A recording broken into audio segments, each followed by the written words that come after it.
주일예배 나오신 여러분들 환영하고 축복합니다. 하나님의 은혜와 평강이 우리 모든 성도님들 가정 가운데 임하기를 주님의 이름으로 축복합니다. 이 시간에는 하나님의 포대기라는 제목으로 하나님 말씀 선포하겠습니다. 포대기가 뭔가요? 사진 볼까요?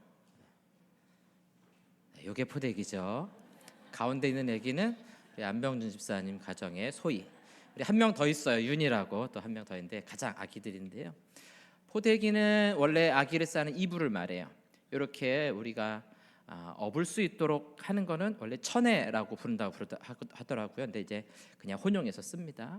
보시면 맨 왼쪽에 보니까 외국인도 이걸 하죠.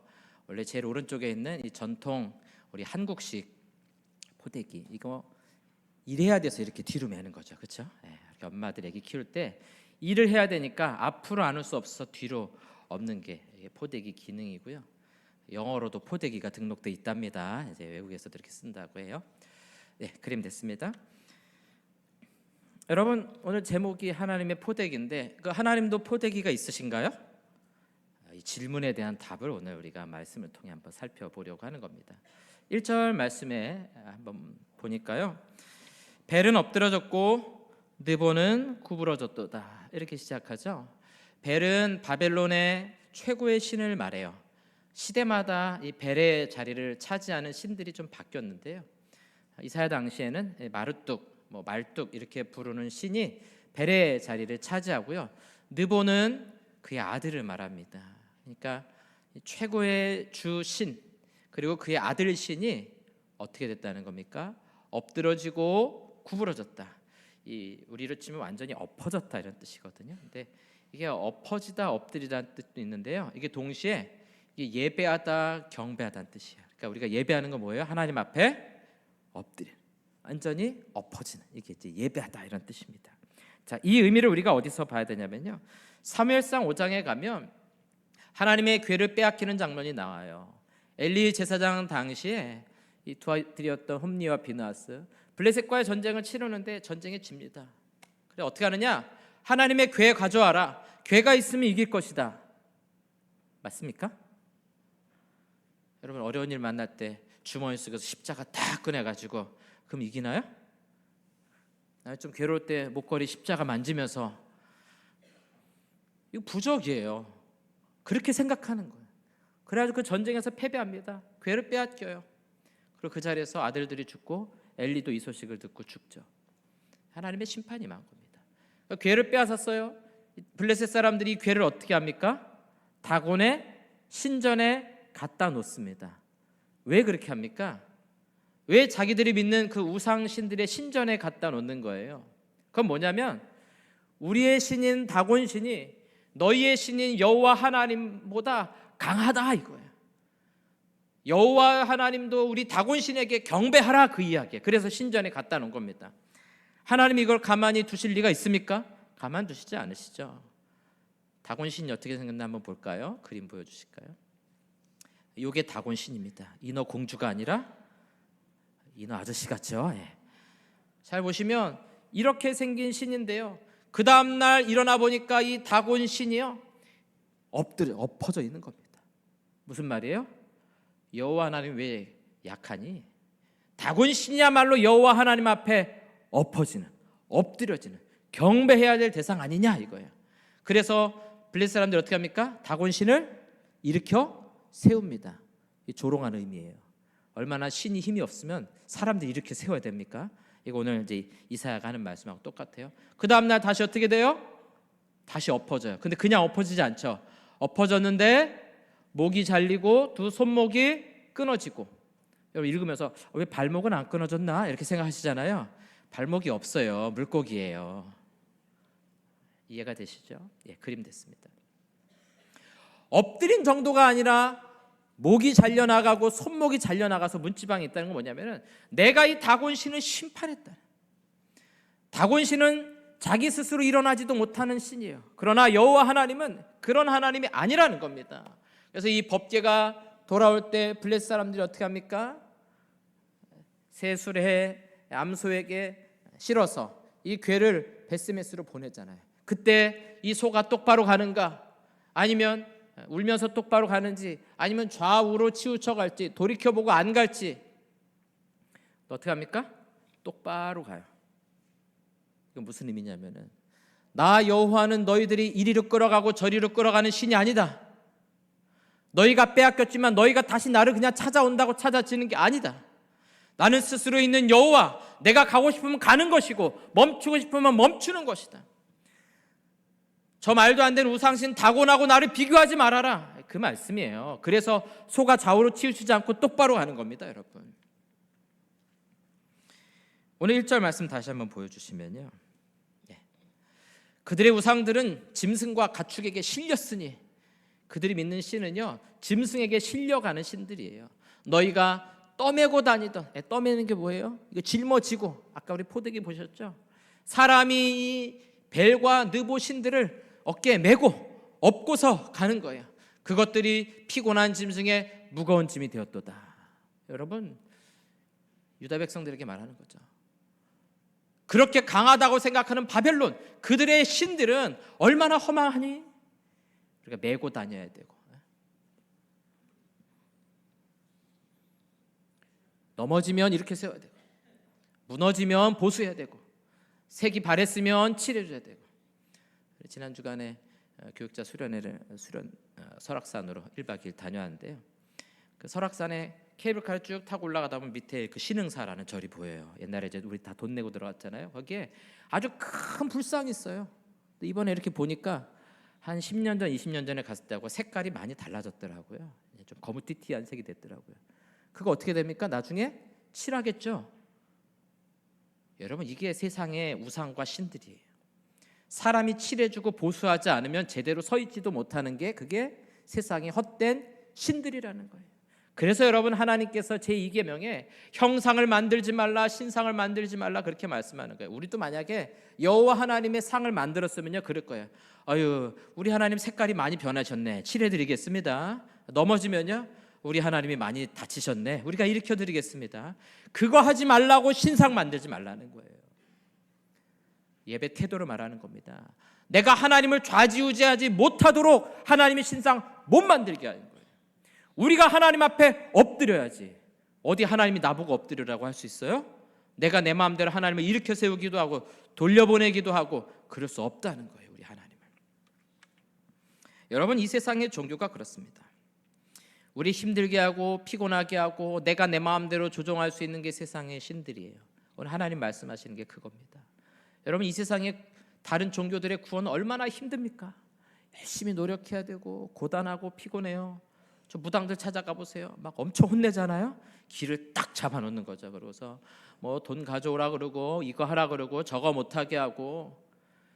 사이비 종교 가보세요. 전 재산 갖다 바쳐야 구원받아요. 얼마나 힘든데요. 기독교 신앙은요?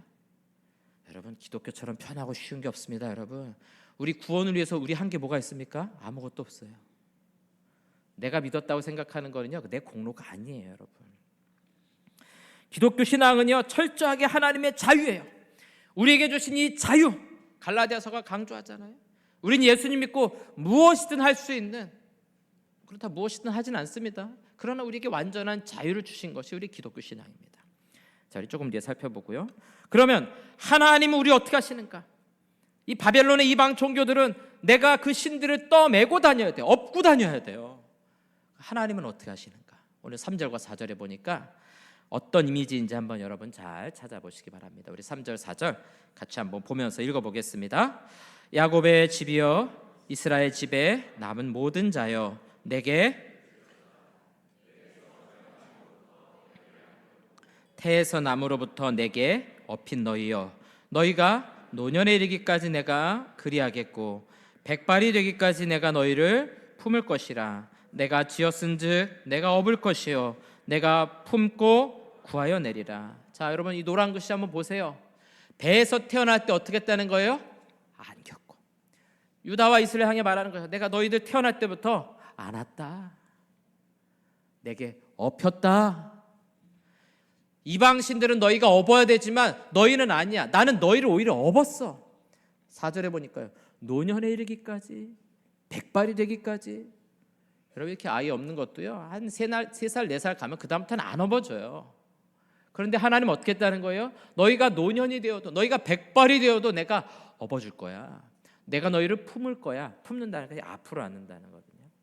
또 말하죠. 내가 업을 것이요 내가 품고 구하여 내리라. 하나님이요 이스라엘 백성들을 품고 업으셨어요. 오늘 저와 여러분들을 품고 업어서 여기까지 인도하신 줄로 믿으시기 바랍니다. 자, 하나님께 포대기가 있을까요, 없을까요? 있는 것 같네요. 그렇죠? 사랑의 포대기, 은혜의 포대기.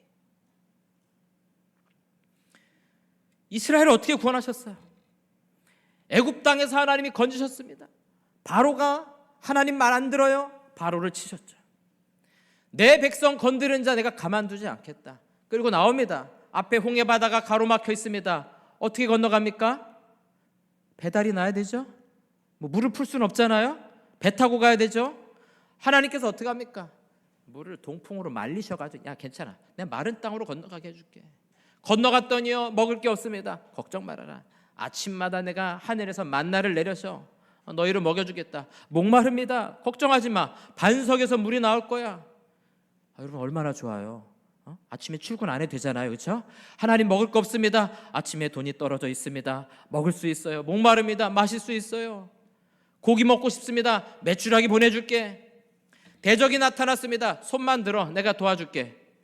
가나안 땅에 들어갈 때요 요단강 마르게 하시고 건너가셨죠. 여리고성이 앞에 있습니다. 빙글빙글 돌았더니 무너졌어요. 여러분 이렇게 좋은 게 어디 있어요? 이스라엘 백성들이 한 게 뭐가 있습니까? 아무것도 안 했어요. 광야는 그야말로 거저 하나님이 업어서 인도하신 공간이에요. 낮에 덥습니다 하나님. 그랬더니 어떻게 합니까? 구름 기둥으로 에어컨 탁 틀어주셔가지고 시원하게. 밤에는 춥습니다. 히터 있잖아. 불 기둥으로. 광야 생활을 돌이켜보니까요 하나님의 은혜가 아니고서는 설명할 수가 없어요. 이렇게 아기를 업어 인도하듯이 여러분 우리 엎혀있는 아기들, 우리 교회 제일 아기들, 우리 윤희, 그다음에 소희, 아까 그 아기 있지 않습니까? 이 아기들이 하는 게 뭐 있습니까? 돈 벌어옵니까? 학교 가서 공부를 열심히 해요? 그거 안 해도 돼요. 그냥 아침에 눈 뜨고 빵긋빵긋 웃기만 하면요 엄마 아빠가 막 신나서 행복해서 어찌할 줄 몰라요. 울면 밥 먹여줍니다. 울면 응가했나? 다 닦아줍니다. 하는 게 뭐가 있어요? 아무것도 안 했어요. 근데 어때요? 부모 보기에는 사랑스러워요. 세상에 무엇과도 바꿀 수 없을 만큼 사랑스러워요. 여러분 하나님이 저와 여러분을 보면서 뭐라고 생각하실까요? 너희들이 돈 많이 가져와서 내가 너희 사랑하는 거 아니다. 너희들이 뭐 봉사를 열심히 하고 뭘 잘해가지고 내가 너희 사랑하는 거 아니야. 그냥 내 앞에 나와서 이 자리에 나와서 하나님 바라보며 빵긋빵긋 웃기만 해도 나는 너희들 때문에 행복하고 기쁘다. 뭐가 필요하니? 홍해를 가르게 해줄까? 만나를 줄까? 반석에서 물을 터뜨려 줄까? 메추라기를 보내줄까? 말만 해. 내가 다 줄게. 여러분 하나님이 이스라엘을 그렇게 인도하셨고요 오늘 저와 여러분들을 그렇게 은혜 가운데 인도해 주신 줄로 믿습니다. 여러분 그래서 다른 종교와는 차원이 달라요. 다른 종교는 열심히 수고하고 노력해야 돼요. 저 신천지 가보세요. 막 전도 안 하면요 천국 못 갑니다. 거기는요 14만 4천 명 안에 못 들면요 천국 못 가요. 그래서 요즘에 경쟁한다 그러잖아요. 더 많이 막 포섭해오고 포교해오고 뭘 많이 해야 구원에 이른다고요. 여러분 우리 기독교의 핵심, 우리 신앙의 핵심은 뭡니까? 사람이 마음으로 믿어 의에 이르고 입으로 시인하여 구원에 이르느니라. 할 일이 없는 거야. 할 일이. 마음으로 믿는데 무슨 수고가 필요합니까? 입으로 시인하는데 무슨 수고가 필요해요? 우리는 아무 노력도 안 한 거예요. 아무 수고한 것도 없는 거예요. 그런데 구원의 선물을 우리에게 주셨어요. 그래서 에베소서 2장 8절 말하죠. 너희는 그 은혜에 의하여 믿음으로 말미암아 구원을 받았으니. 하나님의 은혜라고요. 행위에서 난 것이 아니니 이는 하나님이 우리 주신 선물이라. 오늘 저와 여러분 중에 누구도 노력해서 구원받은 분 없습니다. 여러분. 저와 여러분 중에 우리의 행위로 구원받은 분 없군요. 내가 잘나서 구원받은 분 없어요. 우리는 아무것도 한 게 없어요. 우리가 믿음으로 구원받는다 그랬잖아요. 에베소 2장 8절에 보면요 through faith예요. 믿음은 우리의 수고와 노력이나 우리의 자격이 아니에요. 통로일 뿐이에요. 통로. 믿음이라는 통로일 뿐이고요. 근본적으로는 하나님이 주시는 선물이요 은혜라는 거예요. 은혜. 우린 거저받은 겁니다. 우린 누구도 그 자격이 없어요. 하나님이 우리를 사랑하셔서 우리에게 값없이 주신 하나님의 선물이라는 거죠. 청교도들은 특별히 회개도 우리의 공로가 아니라고 말해요. 우리가 할 수 있는 게 아니라고 강조합니다. 하나님이 우리의 마음의 문을 열어주셔야만 내가 죄인인 것을 인정하고 하나님 앞에 회개할 수 있다는 것이죠. 하나님 앞에 우리의 자격을 내세울 게 없어요. 우리의 공로를 내세울 게 없어요. 값없이 주시는 하나님의 선물. 어느 날 눈 떠보니까 물에 빠져 죽어가던 나를 구해 주셨어요. 왜 나를 구해 주셨어요? 물에 빠져 있는 내가 잘나서도 아니고 이뻐서도 아니에요. 훌륭해서도 아니에요. 그냥 하나님이 우리를 사랑하신 겁니다. 그냥 우리를 택하신 거예요. 이스라엘이 훌륭해서 택했습니까? 성경은 뭐라고 말하냐? 아니다. 오히려 그들이 다른 민족보다 더 작기 때문에, 볼품없기 때문에 내가 그들을 택한 것이다 말씀하고 있어요. 사랑하는 성도 여러분, 오늘 저와 여러분이 구원받은 것, 하나님을 알고 예수님을 알고 믿고 영접하여 하나님의 자녀된 것이 우리의 공로나 노력이 아니라 전적인 하나님의 은혜 선물인 줄로 믿으시기 바랍니다. 꽤 오래전에 제가 신방을 한 적이 있습니다. 이 아내분은 예수님을 잘 믿고요, 남편은 예수님을 안 믿었어요. 그래서 항상 고민이에요. 목사님, 우리 남편이 교회를 안 옵니다. 그래도 잘 전도해 보시고 간증도 하시고. 그랬더니 아유, 제가 간증 한마디 하려고 그러면요, 저보다 더 잘 알아요. 얼마나 잘하는지 한마디 하면요 10마디를 하는 사람이에요. 목사님 좀 와서 전도 좀 해주세요. 그래서 그 집에 신방을 갔습니다. 그래서 그 남편이 보통 이렇게 안 믿는 남편들은 신방한다 그러잖아요. 그럼 일을 만들어서 나가세요. 어디든 가세요. 갔다가 끝나고 나서 이제 오시잖아요. 남편 그 자리에 계시더라고요. 그래서 복음을 전했죠. 하나님은 우리 선생님을 사랑하시고 우리의 죄가 이렇고 예수님 믿어야 영접해야 구원받습니다. 이렇게 복음을 전했습니다. 그랬더니 이렇게 말해요. 목사님, 저 다 알아요. 제가 고등학교 때 미션스쿨 다녔습니다. 시험도 잘 봤고요, 성경도 몇 번 읽었어요. 줄줄줄줄 잘잘잘 다 합니다. 하나님, 예수님, 성령이 모르는 게 없습니다. 요한복음 17장 3절에 보니까 영생은 곧 유일하신 참 하나님과 그가 보내신 자 예수 그리스도를 아는 것이니이다. 요즘 신천지가 하도 이 구절을 써가지고 우리가 잘 못 쓰게 되는데, 여러분, 영생은 뭡니까? 하나님의 살아계심을 아는 것, 그가 보내신 자 예수 그리스도를 아는 것이 영생이에요. 그러면 아까 그분은 하나님, 성령님, 예수님 다 아니까 구원 받았습니까? 영생의 선물을 받았나요? 뭐가 아는 겁니까, 여러분? 교회 안 다니는 사람도 성경 많이 압니다, 여러분. 저와 여러분들이 아는 것보다 교회 안 다니는데 연구하는 사람들은, 종교학자들 훨씬 더 아는 사람 많아요. 그럼 그분들 구원 받은 거예요?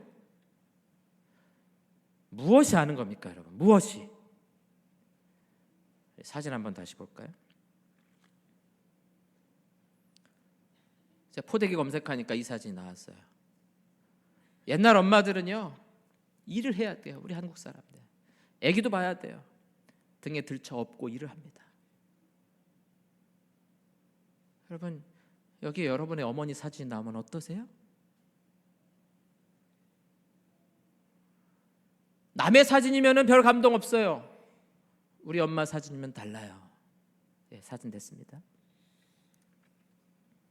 여러분, 이 사진 보면서 그땐 다 그랬어요. 우리 엄마만 그랬습니까? 그땐 다 그랬어요. 여러분, 이렇게 반응하세요? 옛날 사진첩에서 키워줬던 사진들 보면서 무슨 생각하세요?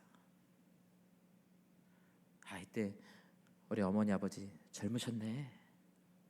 와, 옛날에 우리 아빠 이렇게 힘도 세시고 잘하셨는데 지금 우리 아빠 보니까 그냥 어깨도 좁아지시고, 옛날에 막 물건도 막 번쩍번쩍 드시더니 지금은 그냥 힘도 없어서 넘어질까 봐 걱정되네. 군대 가면요, 남자들이 훈련소에서 한 4주차 정도 되면요, 유격 훈련을 받습니다. 하루 종일 막 죽을 고생을 해요. 막 얼굴도 막 진흙탕에서 난리도 아니죠. 저녁까지 하거든요. 밤 되면은 다 누워가지고 PT 8번이라고 누워가지고 다리를 좌우로 흔드는 아주 고통스러운 그걸 합니다. 그거 잔뜩 한 다음에 딱 멈춰요. 그리고 조교가 꼭 이렇게 합니다. 지금부터 어머니의 마음을 부르겠습니다. 나실제 괴로움 다 잊으시고. 그 건장한 찔러도 피 한 방울 안 나올 것 같은 걔네들이요 다 울어요. 그 노래 끝까지 못 부릅니다. 왜 못 부릅니까? 어머니 은혜 몰랐어요? 어머님이 날 위해 고생한 거 그동안 몰랐어요? 알았어요.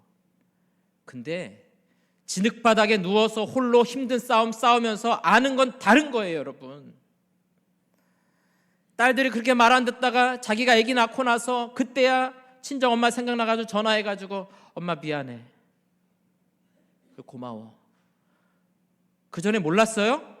알았어요, 여러분. 그 전에도 알았는데요, 내가 자식 낳고 보니까 진짜 엄마 은혜 알겠다고요. 내가 엄마 속 썩인 거 그때 가서 알겠다고요. 여러분, 이 두 가지 아는 지식은 다른 거예요. 왜 제가 오늘 이 말씀 드린지 아십니까? 지난주 예배 드리는데 제가 너무 마음이 무거웠습니다. 우리 성도들 중에 예수를 믿지 않는 분들이 보였기 때문이에요. 교회는 예수님 믿지 않는 분들 많이 있습니다, 여러분. 이 예배 중에도요. 이제 남편 따라 어쩔 수 없이 오신 분도 계시고, 안 가면 엄마한테 용돈 못 받을까봐 오는 청년들도 있을 것이고, 그냥 오며 가며 생각나서 한번 온 분도 있을 것이고, 우리 영동제에게 밥이 맛있다고 소문이 나서 오신 분도 계시겠죠. 그분들을 말씀드리는 게 아니에요, 여러분. 수십 년 신앙생활 하신 분입니다. 중직자예요. 교회에서 여러 가지 직책도 다 하셨던 분이에요. 근데 그분 안에 예수님 믿는 믿음이 안 보입니다. 그래서 제가 이번 한 주간 새벽 예배 드리면서 너무 마음이 괴로웠어요. 하나님, 제가 잘못 본 거였으면 좋겠습니다. 제가 우둔해서 그분의 영적으로 판단을 제대로 못한 것이길 바랍니다, 주님. 하나님 이렇게 말씀하시는 거야. 그래서 너 보낸 거 아니니? 그래서 너를 교회에 보낸 거 아니야? 너가 그리스도를 선포해야 되는 것 아니니? 믿음 없는 분들에게 믿음이 들어가도록 말씀을 선포하도록 너를 보낸 거 아니니?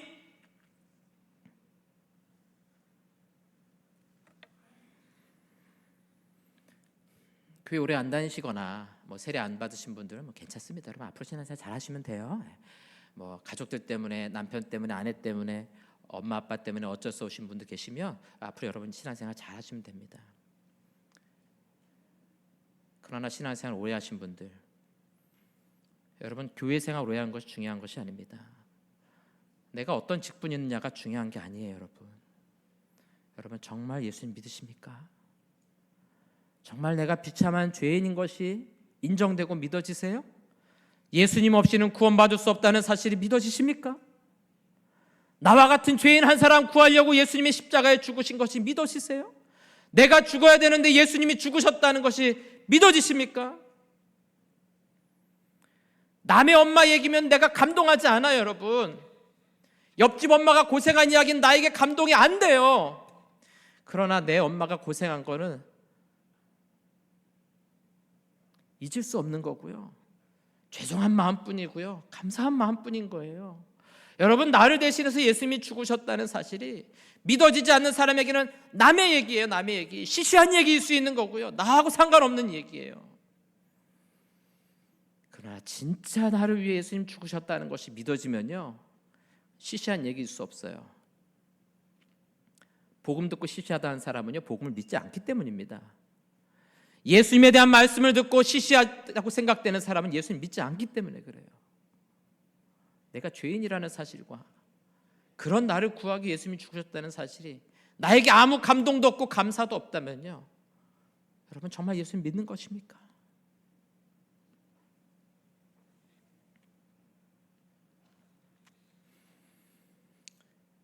오늘 이 자리는 저와 여러분들 꼭 예수님을 믿으시기 바랍니다. 하나님 우리를 사랑하세요. 나는 자격이 없어요. 구원받을 아무런 자격이 없어요. 무엇을 한 게 있습니까? 여러분 오늘 우리 지난주부터 하이델베르그 요리문답 가정예배 실어 들었잖아요. 이렇게 질문합니다. 이러한 위로 가운데 복되게 살고 죽기 위해 어떤 것들을 알아야 됩니까? 세 가지를 알아야 됩니다. 첫째로 나의 죄와 비참함이 얼마나 큰가 하는 것이요. 내가 얼마나 비참한 죄인인지 여러분 깨달아지세요? 우리 속에는요 죄악밖에 없어요. 악한 본성밖에 없어요. 어떻게 하면 남들을 아프게 할까? 어떻게 하면 더 상처 줄 수 있을까? 우리의 마음의 본성은요 죄악을 향해 기울어진 곳이에요. 어떻게도 우리는 죄악을 향해 갈 수밖에 없어요. 지옥의 비참한 고통을 받아야 할 사람이 나입니다. 그런 나를 대신해서 예수님이 십자가에 죽으셨어요. 우린 공로가 없어요. 그리스도의 의가, 그리스도의 공로가 오늘 우리에게 전가된 겁니다. 우린 이중전가라고 말해요. 그건 뭐냐? 전가는 그냥 갖다 주는 겁니다. 아이들이 밖에 놀고 돌아오잖아요. 놀이터에서 막 뒹굴고 막 온통 흙을 묻히고 지저분한데 놀다 들어와요. 그러면 엄마가 뭐라고 말합니까? 건아, 지저분한 옷 빨리 벗어. 씻고 서랍 속에 깨끗한 옷 있으니까 그거 입어. 우리의 죄의 더러운 옷을요 예수님께 입혀드린 거예요. 내가 사형수예요. 그러나 내 사형이라는 판결을, 형벌을 그리스도에게 갖다 드린 겁니다, 여러분. 그리고 그리스도의 의, 그분의 구원의 선물을 내가 입은 것이죠. 그래서 우리를 향해 거룩한 백성이라 불러주시는 겁니다, 여러분. 여러분 이 사실을 알고도 감사가 안 나옵니까? 감격스럽지 않으세요? 내가 무슨 자격이 있다고, 내가 무슨 공로가 있다고, 예수님이 뭘 잘못해서 내 대신 죽으셔야 합니까? 나를 사랑하셨어요. 한 가지밖에 없어요. 나를 사랑하셨어요. 오늘 이 자리에 나온 사랑하는 성도 여러분, 우리는 하나님께 내세울 것이 아무것도 없습니다. 우리의 공로와 헌신, 충성, 그건 다 내세울 게 아니에요. 그걸 목숨하고 바꿀 수는 없어요. 오늘 저와 여러분들은 다 십자가에서 죽어 마땅한 죄인들입니다. 우리는 비참한 자들이에요. 그런 저와 여러분들을 대신하여 예수님이 십자가에 못 박혀 죽으셨습니다. 오늘 자리에 교회 생활 오래 하셨어도 하나님의 살아계심이 믿어지지 않는 분들 계시다면은 오늘 성경에 보니까 마음으로 믿고 입으로 시인하여 구원받는다고 말씀하죠. 예수를 나의 구원자로 믿으십시오. 다른 거 없어요. 나는 죄인입니다. 나를 대신하여 예수님이 십자가에 못 박혀 죽으심을 이 시간 믿습니다. 주님 나를 용서해 주시고 나를 구원해 주세요. 여러분 그렇게 여러분 마음으로 믿고 입으로 시인하면 하나님께서 우리에게 구원의 선물을 주실 줄 믿습니다. 또 이 자리에 우리 신앙생활 오래 하신 분들 가운데 이 십자가를 생각해도, 그리스도를 생각해도 마음에 감동이 없으신 분들, 내가 죄인이 아닌 것처럼 생각되는 분들 계시다면 여러분 구원의 은혜가 회복될 수 있기 바랍니다. 다윗도 고백했어요. 구원의 기쁨을 회복시켜 주옵소서. 내게 구원의 기쁨과 감격, 하나님의 은혜로 주시는 그 기쁨과 감격이 우리 안에 회복될 수 있기를 주님의 이름으로 축원합니다.